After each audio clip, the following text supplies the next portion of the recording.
capítulo 16, verso 13 en adelante.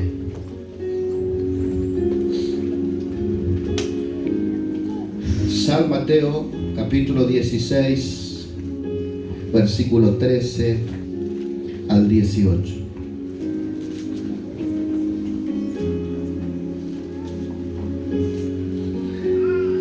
Gracias, Jesús.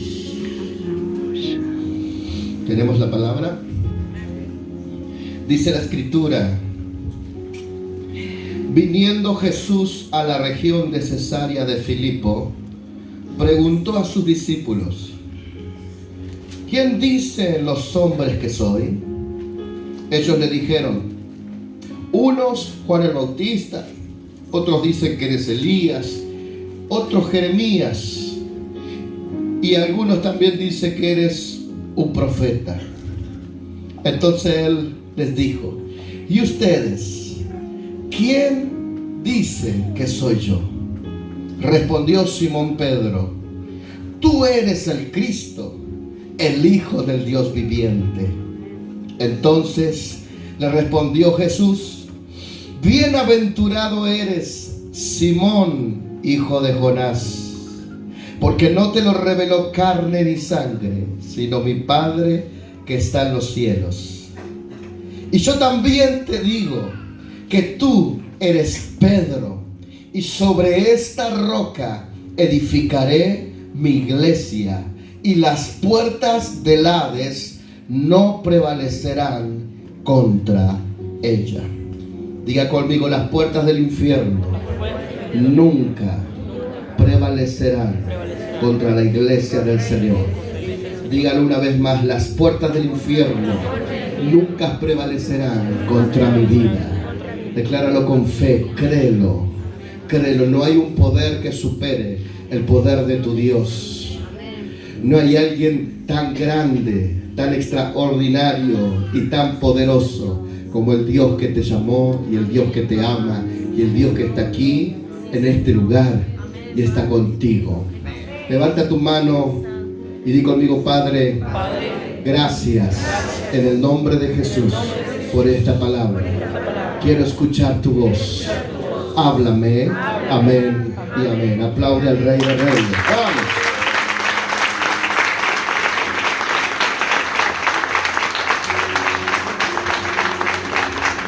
¿Verdad que es muy interesante este pasaje que acabamos de leer? Cuando Jesús se acerca a una región, la de Cesarea, porque parece, si le digo cesárea, la que le hacen a las mujeres cuando están por dar a luz, ¿no? Jesús ahí cerca de la Cesarea, no, de Cesarea. De Filipo le preguntó a los discípulos: muchachos, ¿qué dice la gente de mí? ¿Qué dice? ¿Qué se dice? ¿Qué se habla de quién soy yo? Y bueno, ahí le dijeron: bueno, algunos dicen que eres Juan el Bautista, otro Elías, otro Jeremías, algunos dicen que eres un profeta grande. Entonces el Señor le pregunta: ¿y ustedes, queridos amigos, qué dicen que soy yo? Ahí fue cuando Pedro le responde bajo la revelación del Espíritu de Dios: tú eres el Cristo, el Hijo del Dios viviente. Qué tremendo, hermano. Qué tremendo, porque lo que acabó de hacer Pedro fue definir correctamente a Jesús. Y de eso quiero hablar en esta noche. En esta noche el mensaje se llama definición. O si quieres ponerlo un poquito más claro, el poder de la definición. Diga conmigo: definición. Decile a tu vecino en esta noche: te vas a definir correctamente. Para hablar de la definición, por supuesto que primeramente tenemos que hablar del significado de la definición, ¿no es cierto? ¿Qué es lo que significa definición? Y preste atención: definición significa lo siguiente. Definición significa acción y efecto de definir. La palabra definir significa, ¿está aquí o no está aquí? Definir es fijar con claridad, exactitud y precisión el significado de una palabra, la naturaleza de una persona o una cosa. Es decidir o determinar la solución de algún asunto en cuestión.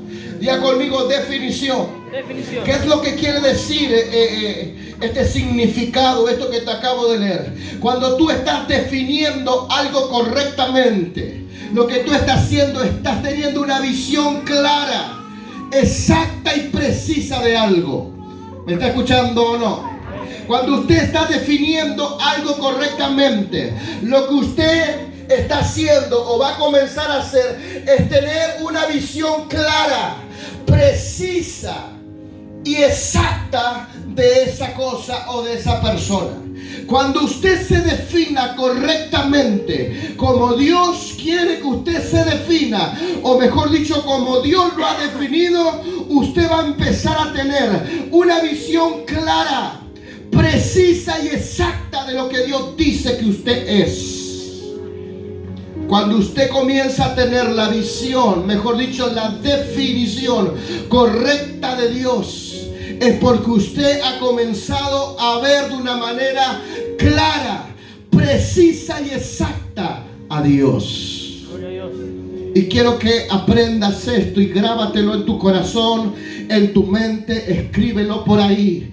Tu destino de fracaso o de bendición está sujeto definitivamente a tu definición.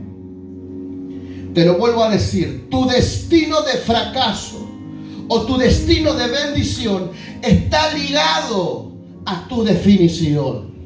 ¿Qué quiere decir? Que como tú te defines, eso va a dar a luz una bendición o un fracaso en tu vida.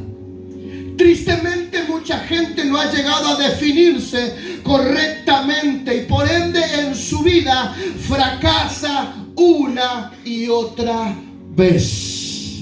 ¿Por qué? Porque nuestro destino de bendición o de fracaso está ligado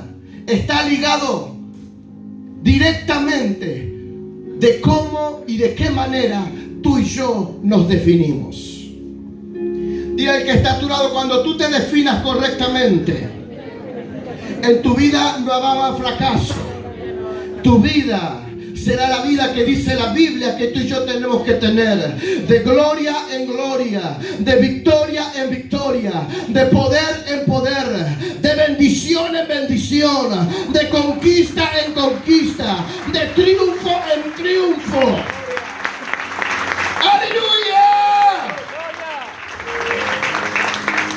Tu destino de fracaso o bendición está sujeto definitivamente a tu definición. Diga conmigo, hay poder en la definición.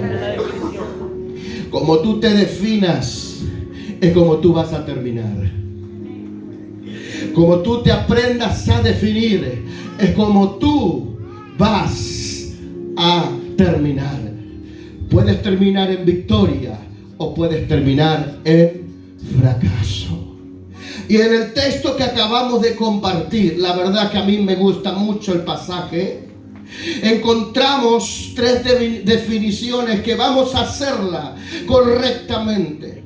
Tres palabras vamos a definir, tres personas, tres cosas importantes vamos a definir en este pasaje que acabamos de leer en el Evangelio. ¿Me está escuchando o no? Número uno, diga conmigo, número uno, Jesús. Esa es la primera palabra o la primera persona que vamos a tratar de definir y de hacerlo correctamente en esta noche. ¿Qué es Jesús para ti? ¿Cómo tú defines a Jesús en tu vida? Mire qué tremendo, ¿no? Porque eso es lo que el Señor estaba tratando de hacer en sus discípulos. El Señor se presenta un día ante ellos y Él le dice: hey amigos, hey discípulos, hey ustedes que me siguen, díganme una cosa, les pregunto, ¿qué dice la gente que soy yo? Y Pedro le dice: algunos dicen que tú eres Juan el Bautista, otros dicen que eres Elías, otros dicen que eres Jeremías, otros también dicen que eres un gran profeta. ¿Sabe por qué? Porque la gente te define por lo que tú haces o por lo que tú tienes. Y se sentía el comentario de que este Jesús que caminaba y convocaba multitud virtudes, profetizaba, hacía milagros, sobresaltaba de la gente. Por eso la gente decía, algo tiene ese famoso Jesús, ese Jesús de Nazaret que dice la gente. Seguramente está el espíritu de Juan el Bautista, seguramente está el espíritu de Elías, tal vez está el espíritu de Jeremías, o es el predicador del momento. Hola, porque la gente siempre te va a catalogar por lo que tú haces. Tal vez te suene un poco loco lo que yo te voy a decir, pero en aquel tiempo el nombre Jesús era bastante común en la cultura hebrea. Hola, cuando los matrimonios hebreos estaban por tener un hijo y sentían de parte de Dios de que este hijo iba a sobresalir o iba a ser alguien que Dios iba a utilizar para cosas grandes, generalmente le colocaban por nombre Jesús. En realidad el término Jesús es el término griego que se utiliza o se utilizó del término original hebreo que es Yeshua. ¿Está aquí o no está aquí? Amén. Y la palabra Yeshua significa lo siguiente. Yeshua viene de Jehová, de Yahweh. Hola. Esto significa Dios. Y Yeshua significa salvación, libertad. Jesús, el nombre Jesús significa Dios salva o Dios liberta. ¿Está aquí o no está aquí? Y entonces el Señor dice, ¿qué dice la gente que yo soy? Hola. Porque Jesús era conocido el nombre. Fíjese que era tan conocido que al Señor le decían Jesús de Nazaret. Jesús de Nazaret. Porque seguramente había Jesús de Betania. Seguramente había algún Jesús de Jericó. Algún Jesús de Galilea. Pero este era el Jesús de Nazaret. El que venía ahí de ese pueblo, de esa región, de Nazaret. ¿Me está siguiendo o no? Ahora fíjese de que él no era Juan el Bautista, él no era Elías, tampoco era Jeremías, ni tampoco era el predicador del momento. Él era el Salvador del mundo, él era el enviado, él era el Cristo, él era Dios hecho carne habitando entre los hombres. Era más que un profeta, era más que un Elías, era más que un Jeremías. Él era el que Dios había enviado para salvar a la humanidad. ¿Me está siguiendo o no? Por eso hay preguntas que nosotros tarde o temprano nos vamos a tener que ir haciendo personalmente. Y la pregunta que hoy tendrías que estar haciéndote es la siguiente. Número uno, ¿quién dices tú que eres? ¿Quién dices tú que eres? ¿Cuál es tu definición? ¿Cómo te estás definiendo tú hoy? Hola, ¿está aquí o no está aquí? Pregúntale al que está a tu lado, ¿quién dices tú que eres? ¿Cuál es tu definición? ¿Cómo tú te nombras? ¿O cómo te nombran a ti? ¿Cómo te definen a ti? Porque lo que el Señor estaba preguntando es ¿cómo me está definiendo la gente a mí? Y la gente lo estaba definiendo como un profeta. Lo estaba definiendo como un hombre de Dios, como un Elías, como un Jeremías. La pregunta que yo te hago a ti hoy, y es para ti y quédatela ahí contigo. ¿Qué dice la gente de ti? A mí no me importa lo que... bueno, pero está bien. Pero ¿cómo te están definiendo en este tiempo? Porque en la cultura hebrea la gente le daba la definición a la persona por lo que ellos tenían y por lo que ellos hacían. Por eso de Jesús se decía, puede ser Elías, puede ser Jeremías, puede ser un gran profeta. Predica con un denuedo poderoso, hace milagros, hay algo en él que se destaca. Hola, pero si vemos en la escritura las cosas que pasaban en esa región, usted va a estar conmigo cuando yo digo que la gente te define por lo que hace y por lo que tiene. Por ejemplo, ¿cómo definieron a esa mujer que el Señor le resucitó la hija? La viuda de Naín. ¿Cómo la definían? La viuda de Naín. El hombre que tenía legiones de demonios. ¿Cómo lo define la Escritura? El endemoniado de Gadareno. ¿Está aquí o no está aquí? El leproso. El hombre de la mano seca.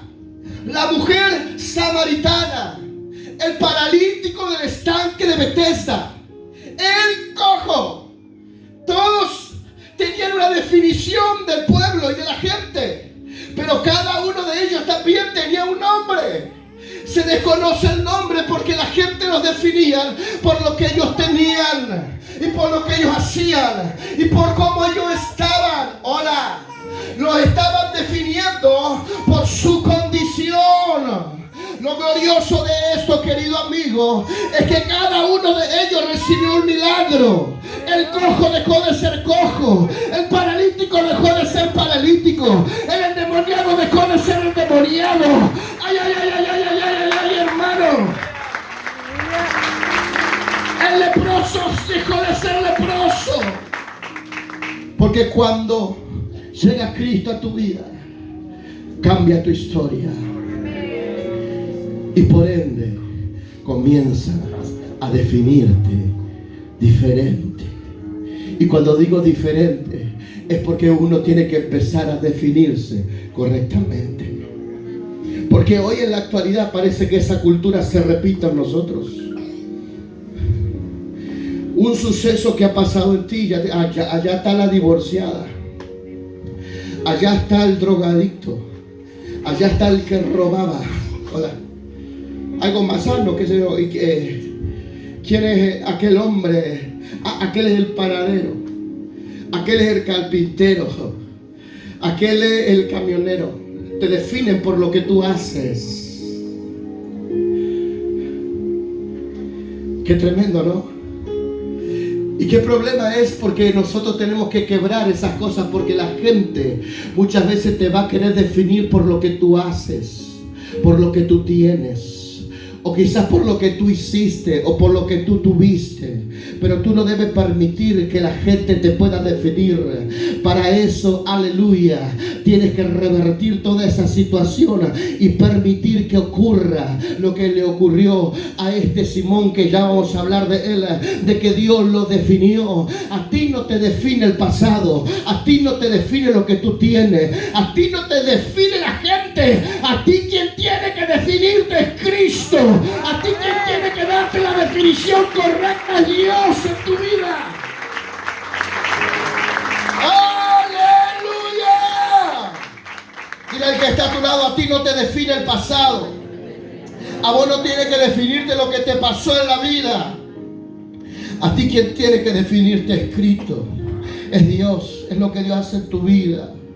Es tremendo, hermano, el nombre de Jesús es poderoso.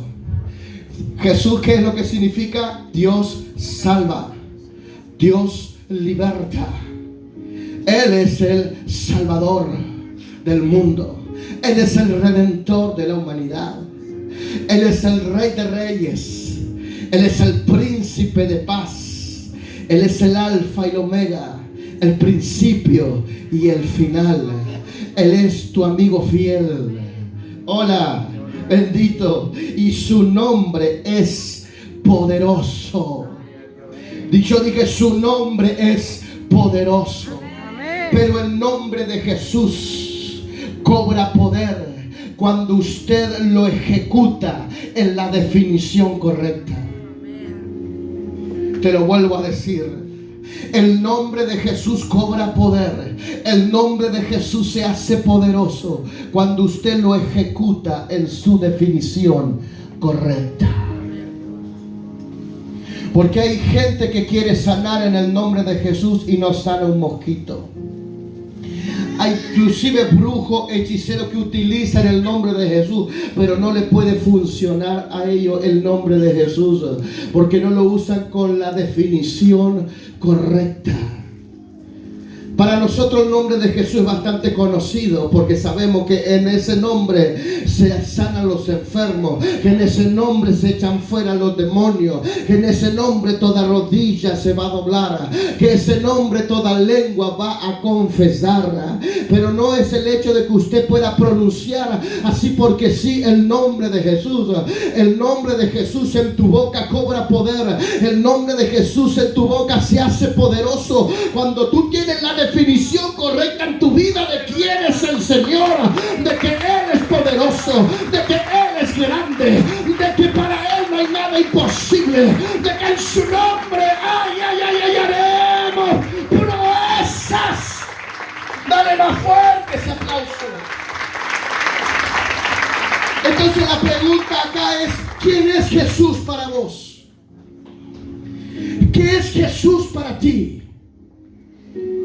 Porque la única forma en que tú puedas definirte correctamente es que tú aprendas a definir correctamente a Jesús en ti. Si tú no puedes definir correctamente a Jesús en tu vida, nunca tú te vas a definir como Él quiere o como Él dice que tú eres o quién eres. Por eso el Señor le preguntaba: ¿qué dice la gente que soy yo? Y la gente no estaba dando una definición correcta, a pesar de que era algo cercano, a pesar de que era algo bueno, no era lo correcto, porque que sea bueno no significa que sea correcto a veces. Hola. Que sea bueno no significa que sea correcto a veces. Y al Señor le dijeron: algunos dicen que tú eres Juan el Bautista, otro Elías, otro Jeremías, otros dicen que tú eres un gran profeta. Entonces el Señor le pregunta: ¿pero ustedes quién dicen que soy yo? Y como siempre, Pedrito, sobresaliente, se pone en pie, abre su boca y le dice: ¡ah! Tú eres el Cristo, el Hijo del Dios viviente. Yo me imagino la cara de Jesús. Yo digo, Jesús se habrá asombrado y dijo: oh my God. Este tipo me está definiendo correctamente. Este no me está definiendo como la gente dice o que lo que la gente dice que soy. Este hombre sí tiene revelación del Padre. Así que Pedro, por cuanto tú me has definido correctamente, ahora Pedro, yo te voy a definir a ti correctamente. Porque en ese momento Pedro no era Pedro. Pedro era Simón, dice la palabra. Entonces el Señor comienza a definirlo y a decirle: bienaventurado eres, Simón, porque a ti esto no te lo reveló carne ni sangre. Tú me estás definiendo correctamente, y como tú me defines correctamente, estás teniendo con claridad la visión de lo que yo verdaderamente soy. Yo te voy a definir a ti. Tú no serás Simón, tú serás Pedro, y sobre esa piedra voy a edificar mi iglesia.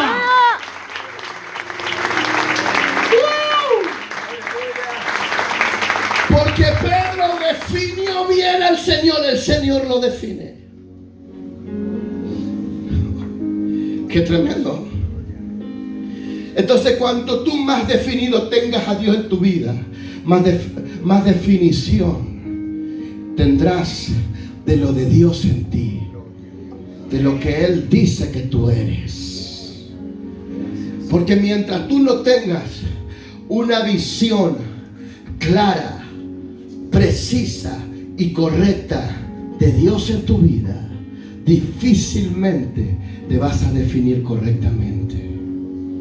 Y tal vez te definas con cosas buenas, pero que sea bueno a veces no significa que sea realmente lo correcto.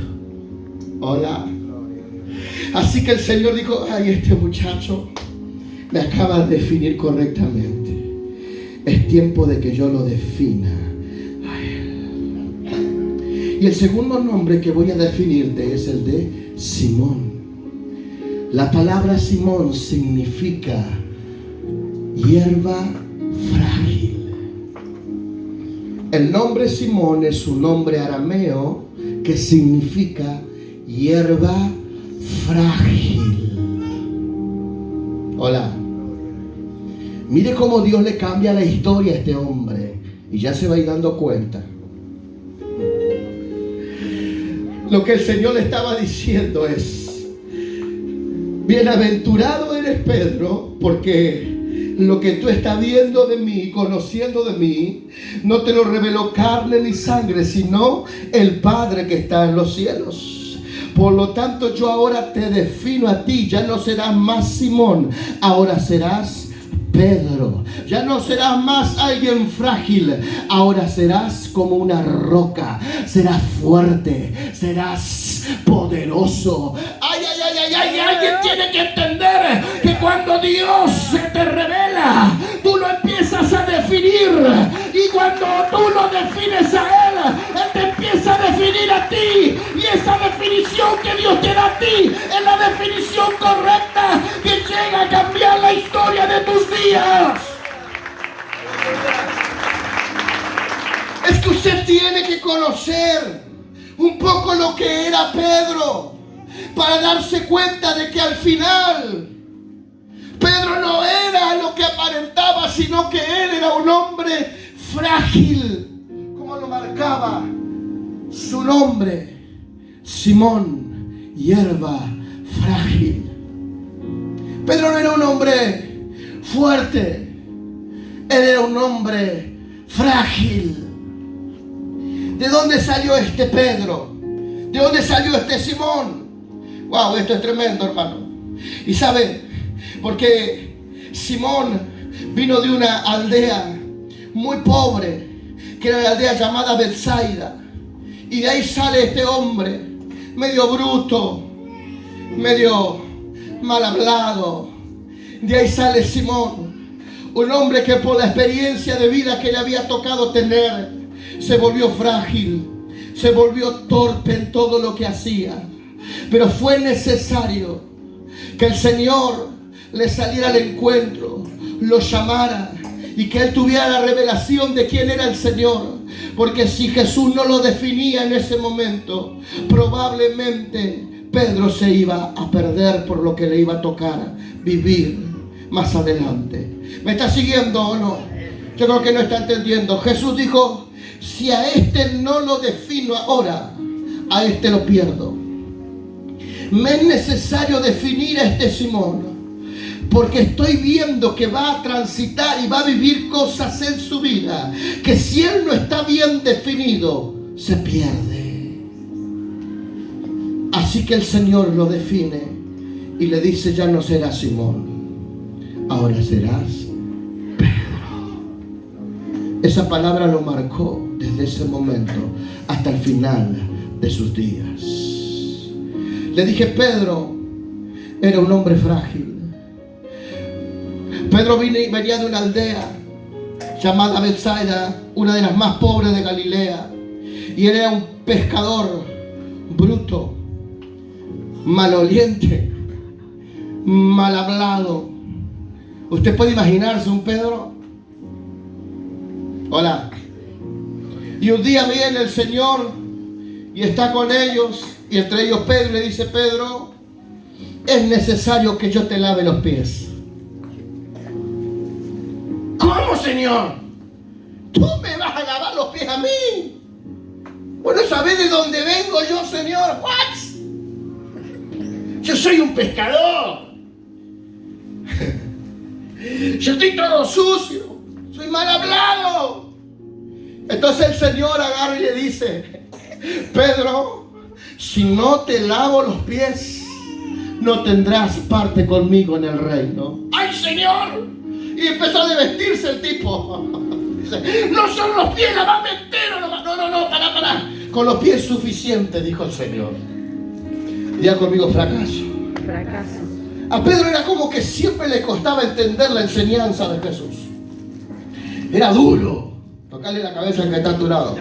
Era duro.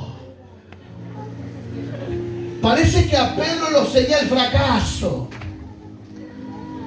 No entendía el mensaje.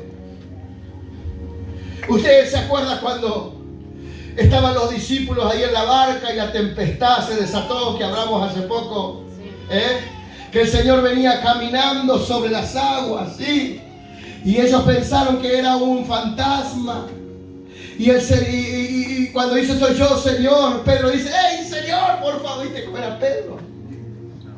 Por favor, manda que yo camine sobre las aguas también, pero que te lo pide venir, le dice. Y ahí empezó Pedro a caminar. ¿Y qué pasó? Se hundió. Y ahí conmigo otro fracaso. Otro fracaso. Fracasaba Pedro. Era terrible Pedro. Pedro se la mandaba una y otra vez, hermano. Por eso el Señor lo tenía que definir.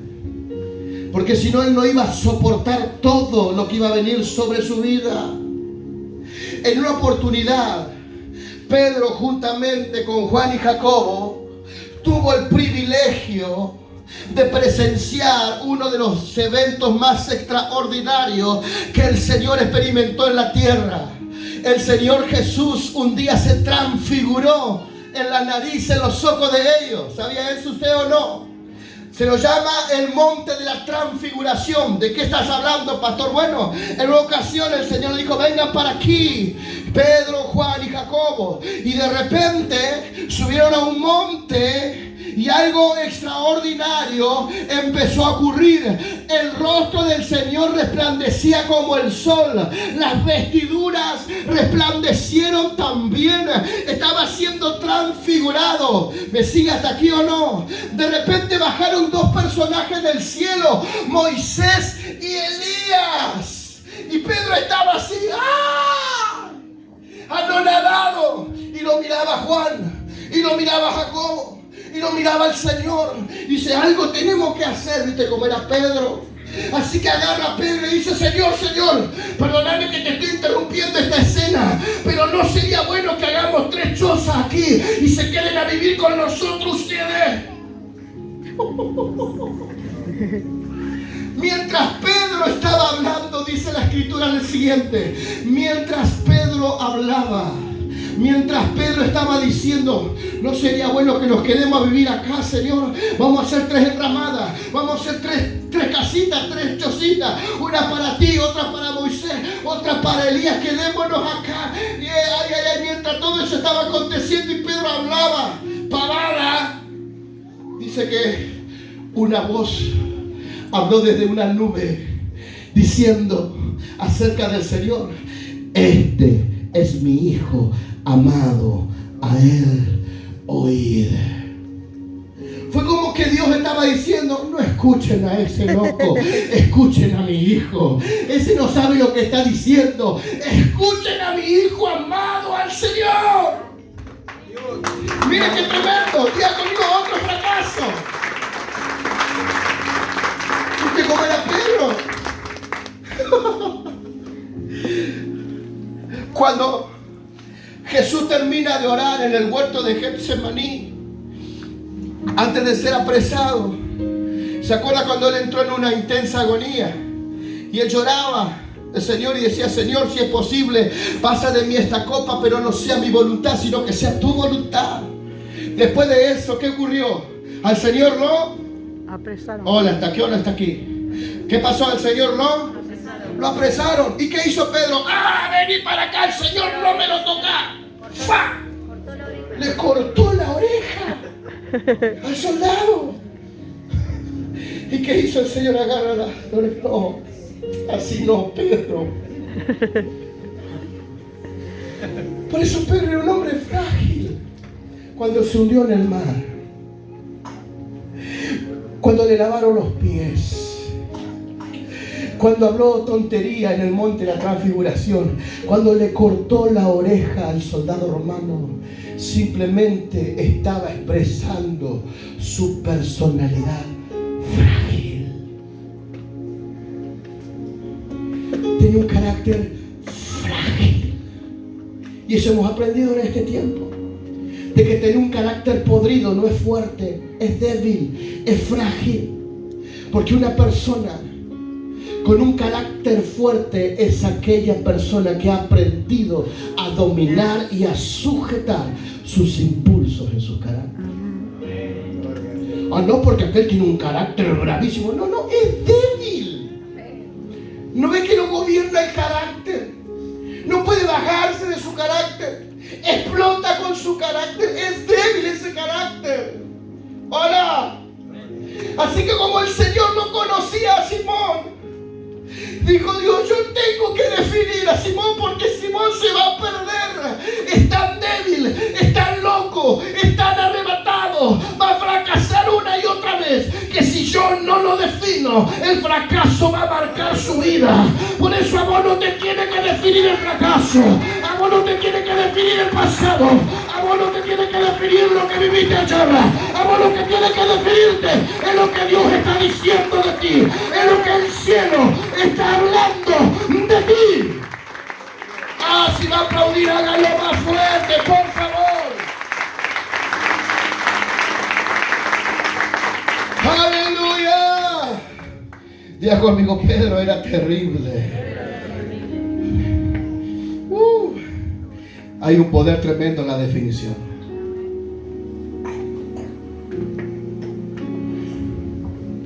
Cuando Pedro define correctamente al Señor, el Señor le dice, bienaventurado eres, Pedro, porque no te lo reveló carne ni sangre, sino mi Padre que está en el cielo. Y luego lo definieron a él. Nunca tenés que permitir que alguien de carne o de sangre te defina. No deje que te defina la carne y la sangre. No deje que te defina el mundo. No deje que te defina la gente. No deje que te defina tu pasado. No deje que te definan tus acciones correctas. No permita que te definan tus fracasos. Deja que sea Él el que te defina correctamente. Porque así como un día el Señor le dijo, tú eras Simón, la gente te tiene como alguien frágil. Tú eras Simón. Todo el mundo te señala y te conoce como Simón, como una hierba frágil, como un hombre frágil. No, yo no te defino como la gente te define. Para mí tú eres Pedro. Tú eres como una roca. Tú no eres frágil, tú eres fuerte. Tú no eres débil, tú eres fuerte. Tú no eres nada. Tú eres todo para mí. Hay alguien que tiene que entender que Dios te define correctamente, y así es como vos tenés que definirte en la vida.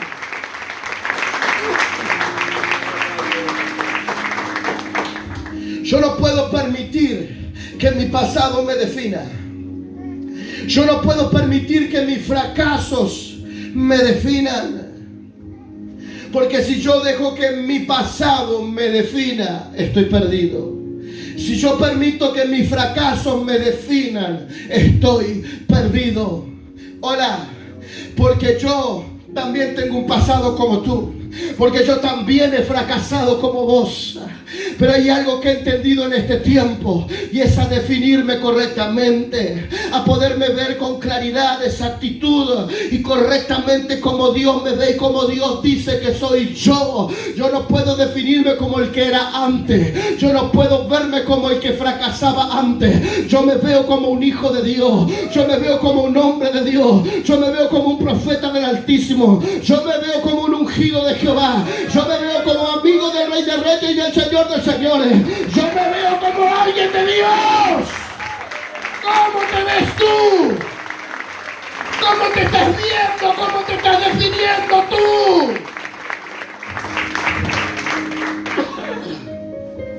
Hasta a veces los más cercanos te definen incorrectamente. Deja que Dios te defina. A vos no te puede definir un divorcio. A vos no te puede definir una pérdida. A vos no te puede definir un abandono. A vos tampoco te puede definir una violación. A vos no te puede definir un suceso. Tristemente a muchos los define un suceso y quedan ahí, definidos como tal, en el fracaso, y se estancan en el camino. Pero, aleluya, a alguien Dios le está hablando en esta noche y le está diciendo: para mí tú no eres hierba frágil, para mí tú no eres el divorciado, para mí tú no eres la abandonada, para mí tú no eres la abusada, para mí tú no eres el delincuente, para mí tú no eres lo que el mundo dice: para mí tú eres mi hijo, para mí tú eres especial tesoro, para mí tú eres la niña de mis ojos, para mí tú eres mi adorador, para mí tú eres mi pastor, para mí tú eres mi servidor, para mí tú eres mi amado. Dale, dale, dale, dale fuerte. ¡Aleluya! Hay poder en la definición. ¿Cuántos dicen amén? Amén. Y la última palabra que quiero definir es iglesia. ¿Qué le dijo el Señor a Pedro? El Señor le dijo: Simón, tú serás Pedro, y sobre ti edificaré mi iglesia. ¿Qué le dijo? Sobre ti edificaré, ¿quién? Mi iglesia. Ya conmigo, iglesia. ¿Me está escuchando o no? Amén. En realidad, el término original que se utilizó aquí para iglesia no es iglesia, sino que el término original es eclesía. Ya conmigo, eclesía. Eso significa iglesia, eclesía. Realmente la iglesia es una eclesía. ¿Qué es la iglesia? Jesús le dijo a Pedro: sobre esta roca edificaré mi iglesia. Lo que le estaba diciendo: sobre esta roca edificaré mi eclesía. El término eclesía, aunque te choque en esta noche, te quiero decir, ni siquiera es un término evangélico. El término eclesía no es un término religioso. ¿Me está escuchando o no? El término eclesía ni siquiera es un término espiritual. Es un término que utilizaba el ejército romano. ¿Me sigue o no? ¿Sabe lo que significa eclesía? Eclesía es un grupo élite de soldados infiltrados para conquistar una ciudad o una nación. Eso es una eclesía. Es un grupo élite de soldados infiltrados en una ciudad o una nación para conquistarla. Y eso es lo que usaba el Imperio Romano. Usaba un grupo de soldados élite preparados que se infiltraban en una ciudad o una nación para luego ellos conquistarla. Hola, miren lo que va a aprender esta noche. Porque eso es verdaderamente la iglesia del Señor. La eclesía no es un grupo de religiosos, no es un grupo de cabezones, es un grupo élite de soldados poderosos infiltrados para conquistar.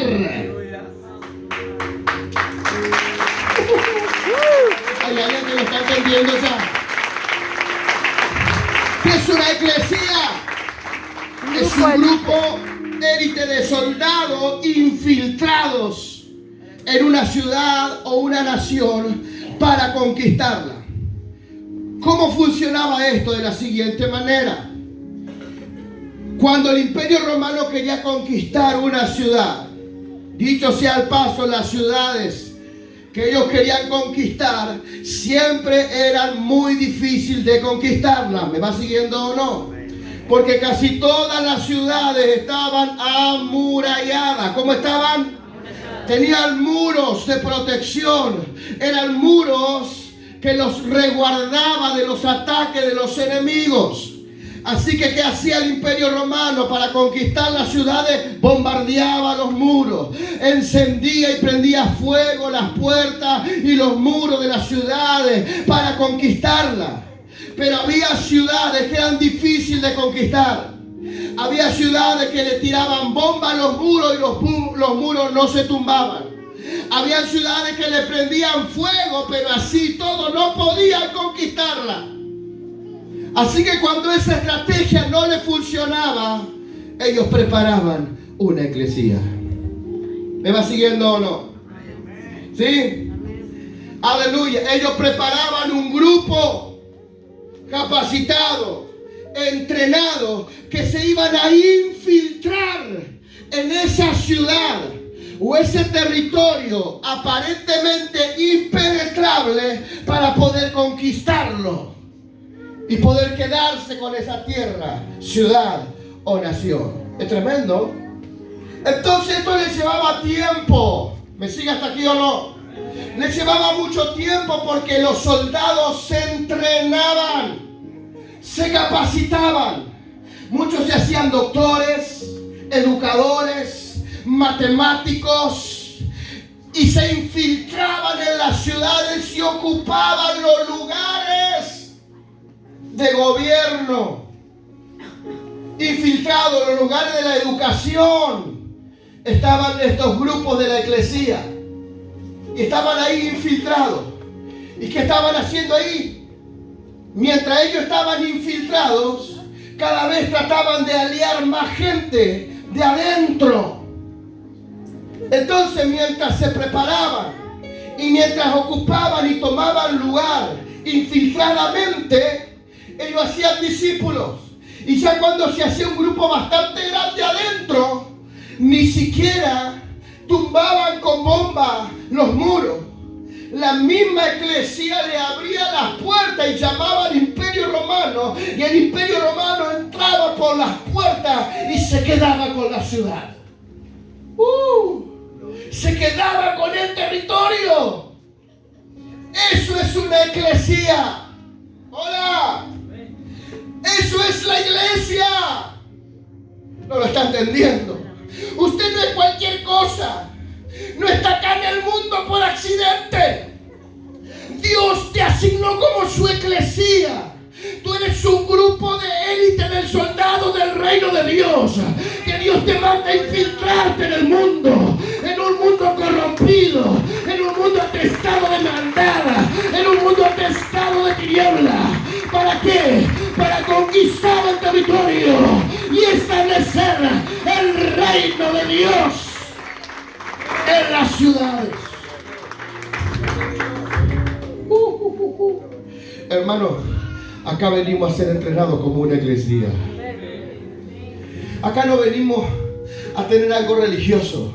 Venimos a tener una relación con Dios, celebrando todo lo que Él es, todo lo que Él hace y está haciendo en nosotros. Pero además estamos siendo entrenados para infiltrarlo donde el enemigo está tomando los lugares, y ahí con mucha astucia, con mucha inteligencia, empezar a conquistar los lugares. Hermano, por mucho tiempo la iglesia se ha encerrado en las cuatro paredes. Le tiene miedo al brujo, le tiene miedo al hechicero, le tiene miedo a la política, le tiene miedo a la educación. Y cuanto más pobre a veces mejor, más santo mentira del diablo. Hermano, usted es la iglesia de Dios. Entrénate, capacítate. De acá tienen que salir abogados, doctores, gente que llega al gobierno, gente que llega a la educación. Ay, ay, ay, porque mientras usted está durmiendo, el diablo está tomando los lugares que la iglesia tendría que tomar.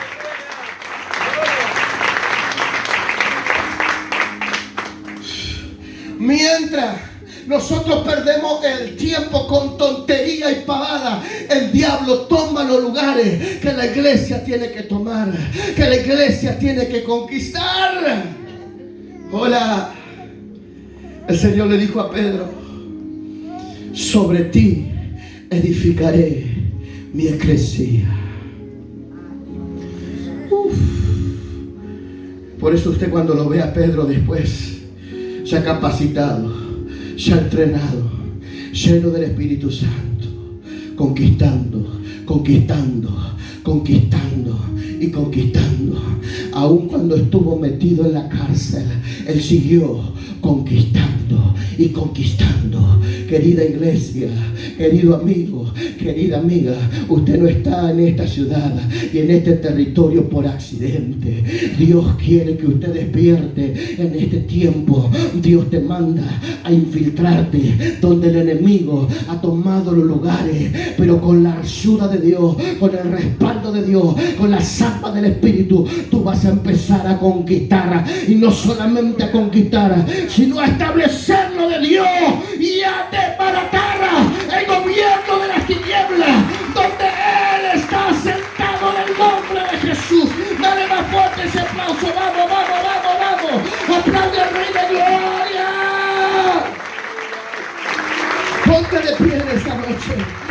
de pie.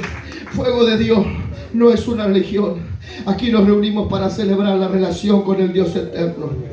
Pero estamos aquí siendo entrenados. ¿Sabes para qué? Para hacer la influencia de Cristo en la ciudad.